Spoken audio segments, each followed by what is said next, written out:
ஐயா, தாங்கள் காங்கிரசுக்கு அளித்த ஆதரவு எத்தகையது?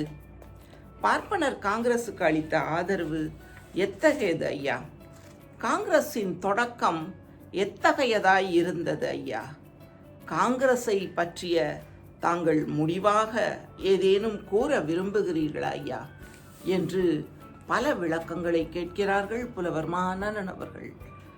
தந்தை பெரியார் அளிக்கும் விளக்கத்தை கேட்டு நாமும் தெளிவடையலாம். வாருங்கள் தோழர்களே. இன்று உங்களிடத்தில் வந்து காங்கிரஸை ஆதரித்து காங்கிரஸ் வாழ வேண்டும், காங்கிரஸை ஆதரியுங்கள் என்று கேட்டுக்கொள்ளும் நான், ஒரு கால் நாளை காங்கிரஸில் காமராசர் தோற்று வேறு பார்ப்பானுடைய அடிமையோ மந்திரியாக வருவார்களேயானால் காங்கிரஸ் ஒழிக என்று கூறி உங்கள் முன்னால் வந்தாலும் வருவேன். எனவே நான் எனது லட்சியத்தில் இருந்து என்றும் மாறுபட போவது இல்லை. தமிழர்களுக்கு நன்மை பயக்கும் வரையில்தான் காங்கிரஸை ஆதரிப்பது, தீமை பயக்குமானால் ஒழிக என்றுதான் கூறுவேன். காங்கிரஸில் திராவிடர் இருப்பதென்றால், அதுவும் இன்றைய நிலையில் ஒன்று விபீடனை போன்று காட்டிக் கொடுக்கும் தன்மையிலேயும் அல்லது பார்ப்பானுக்கு அடிமையாகவும் தான் இருக்க வேண்டி வரும். உணர்ச்சி உள்ளவன் தன் நிலத்துக்கு நன்மை புரிய வேண்டும் என்று கருதுபவன் இனி காங்கிரஸிலே இருப்பதென்பது அறிவுடைமை ஆகாது. காங்கிரசு பார்ப்பனர் நலத்துக்காகவே ஏற்பட்ட சமீப காலம் வரை பார்ப்பனர் ஆதிக்க தாபனமாகவே இருந்து வந்தது. வெள்ளையர்கள் தங்கள் இனம் காக்கும் வரை போற்றி புகழ்ந்தனர். தமிழர்களுக்கும் உத்தியோகங்களில் பதவிகளில் பங்கு கொடுக்க ஆரம்பித்ததும் எதிர்க்க தொடங்கினர். வெள்ளையர் சமுதாய சீர்திருத்தத்துக்கு இடமளித்து சங்கங்கள் செய்த பிறகே அவர்களை வெறுத்து வெளியேற கூச்சலிட்டனர்.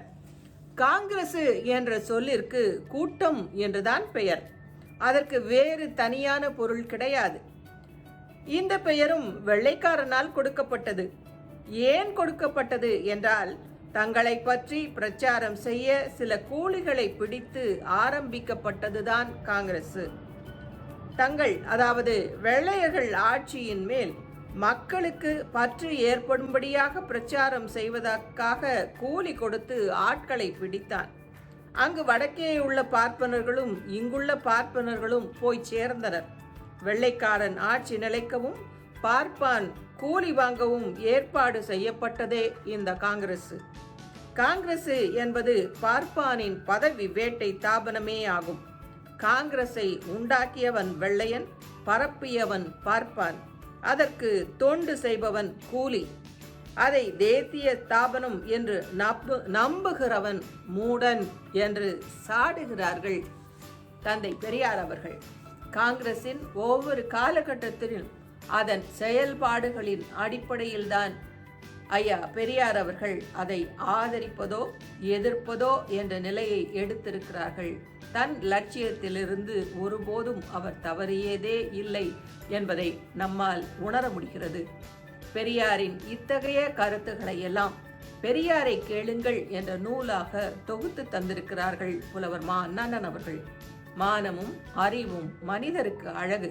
மனிதனை மனிதனாக்குவோம். நன்றி. மீண்டும் சந்திக்கலாமா?